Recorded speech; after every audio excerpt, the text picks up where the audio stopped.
Hello friends, so this is the next series of the set videos है जिसमें कि हम लोग क्वेश्चंस डिस्कस कर रहे हैं previous year asked questions important questions related to NISM 15 series जो रिसर्च एनालिस्ट का सर्टिफिकेशन के लिए होता है। तो अगर आप उसका प्रिपरेशन कर रहे हैं, स्टॉक मार्केट में है, आप उसका एनालिसिस को, उस सर्टिफिकेशन को कंप्लीट करना चाहते हैं, उसके लिए आप प्रिपरेशन कर रहे हैं, तो ये वीडियो आपके लिए, इसको इन तक जरूर देखिएगा। बहुत इंपॉर्टेंट क्वेश्चंस हम लोग इसमें इंक्लूड किए हैं जो कि प्रीवियस ईयर्स में आया हुआ पूछा हुआ क्वेश्चंस है पहले का, तो वो सब क्वेश्चंस का गैदरिंग है।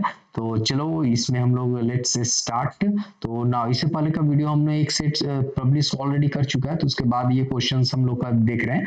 तो ना यहाँ पहला क्वेश्चन आता है, which of the following best describes the function of research analyst. Research analyst इसमें से कौन सा इंपॉर्टेंट जो है जो फंक्शन डिस्क्राइब करता है?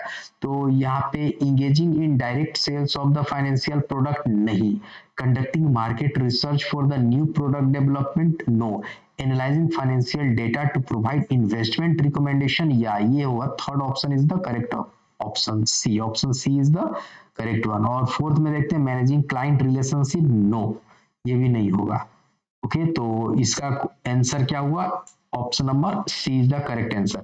नाउ नेक्स्ट क्वेश्चन है, what is the primary document used by research analyst to convey their analysis. जो रिसर्च एनालिस्ट अपना जो रिसर्च के जो डॉक्यूमेंट बनाते हैं, तो उसको कन्वे करने के लिए जो टू कन्वे देयर, वो कौन सा, उस डॉक्यूमेंट को क्या बोलते हैं? That is called research report. याद रखिएगा, नो फाइनेंशियल स्टेटमेंट, कोई prospectus, no prospectus, no white paper, वो क्या होता है?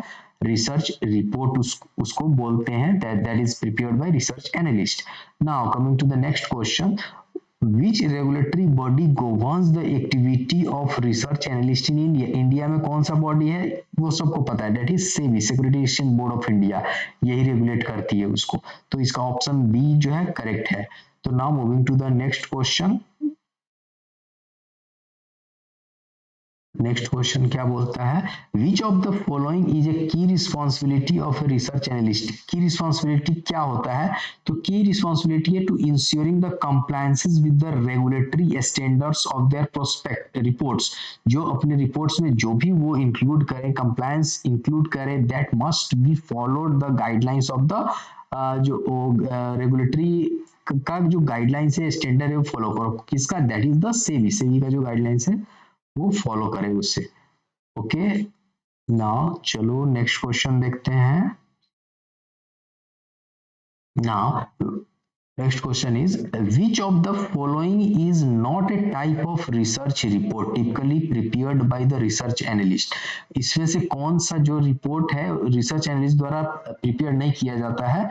तो उसका compliance report. Compliance report is not prepared by the research analyst, याद रखिएगा, it's a very important question. और इनिशिएशन रिपोर्ट वो प्रिपेयर्ड होता है, सेक्टर रिपोर्ट वो प्रिपेयर करते हैं different sectors, economic forecast report they can also prepare, but compliance report is not prepared by research analyst. Now moving to the next question. Next question है, what is the primary goal of fundamental analysis performed by the research analyst.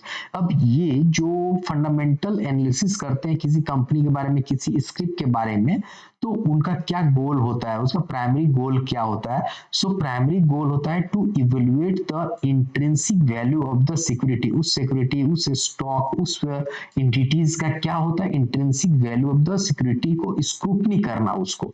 Okay so to predict the short term market movement, no. To determine the market trends through the chart pattern, no. To access the liquidity of financial instrument, no. The answer is B, to evaluate the intrinsic value of that security. चलो next question देखते हैं। Next question है, which financial statement is most commonly used by research analysts to access their company's performance।